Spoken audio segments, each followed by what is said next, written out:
Good morning, student. Today we are going to learn about super heterodyne receiver. After the completion of today's session, you are able to explain the basic principle of super heterodyne receiver, describe the function of each block of super heterodyne receiver, and discuss the advantages of it.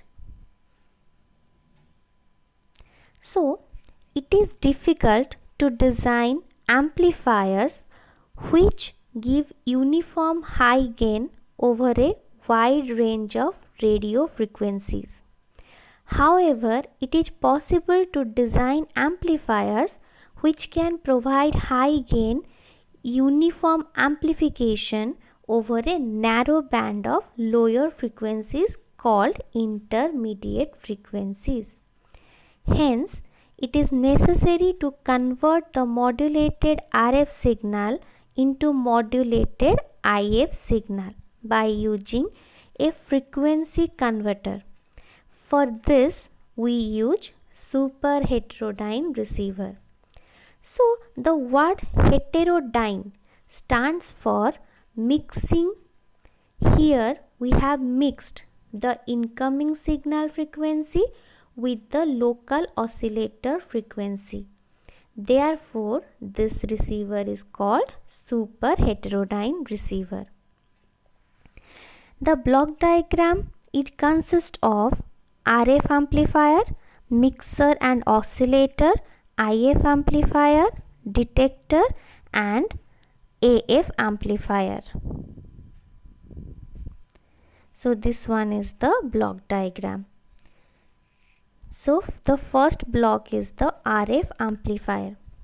Antenna receives the RF signal and the signal given to RF amplifier, which is a low noise amplifier. RF low noise amplifiers are designed to increase the desired RF signal amplitude without adding distortion or noise. Then next stage is the mixer stage. Mixer circuit is designed to combine two radio frequencies. It has two input, one from RF amplifier and other from local oscillator. The local oscillator is an RF oscillator, this one. The local oscillator is an RF oscillator whose frequency of oscillation can be controlled by varying the capacitance of its capacitor. Then the mixer combine these two signals, means the signal coming from RF amplifier and the signal coming from local oscillator. When it combines these two signals, it gives two output. One is the sum component, other one is the difference component. Let the incoming signal denoted as Fs and the local oscillator signal denoted as Fo or F0. So the sum frequency is F0 plus Fs and the difference frequency is F0 minus Fs. Always remember the frequency of local oscillator is maintained at a higher value than the incoming signal. So the frequency of local oscillator always maintained higher than incoming signal. Then the sum frequency is removed by band pass filtering. This one is the sum frequency. It is removed by band pass filtering. The difference frequency given to the input of IF amplifier, means this signal is given to the input of the IF amplifier. So here you can see this is the range of the local oscillator frequency and here is the range of the incoming signal. The signal varied between these ranges. So let, for example, if the incoming signal is 1500 kilohertz and the local oscillator frequency 1955 kilohertz, then the difference signal is 455 kilohertz. So at the output of the mixer we always get a value that is 455 kilohertz. This value is always constant, it never change, but the signal that coming means received by the receiver may vary within this range, and the local oscillator frequency value also varies between this range. So let the incoming signal in other case if changes to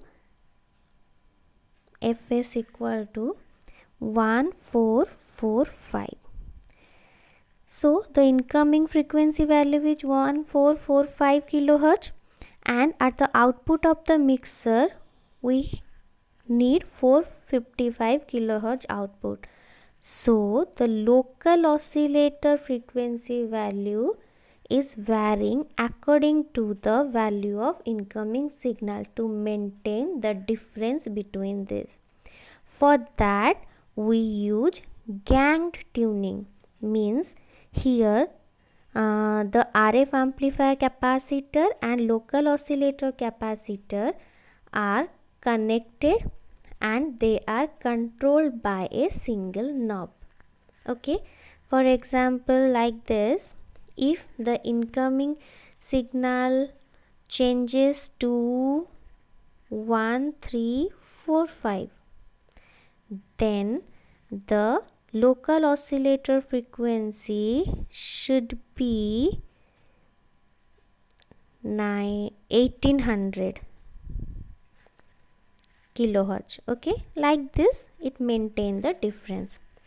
So for this purpose the tuning capacitor of the oscillator ganged with the capacitor of the input circuit, that is RF amplifier, so that the difference in the frequency of the incoming signal and oscillator frequency is always constant.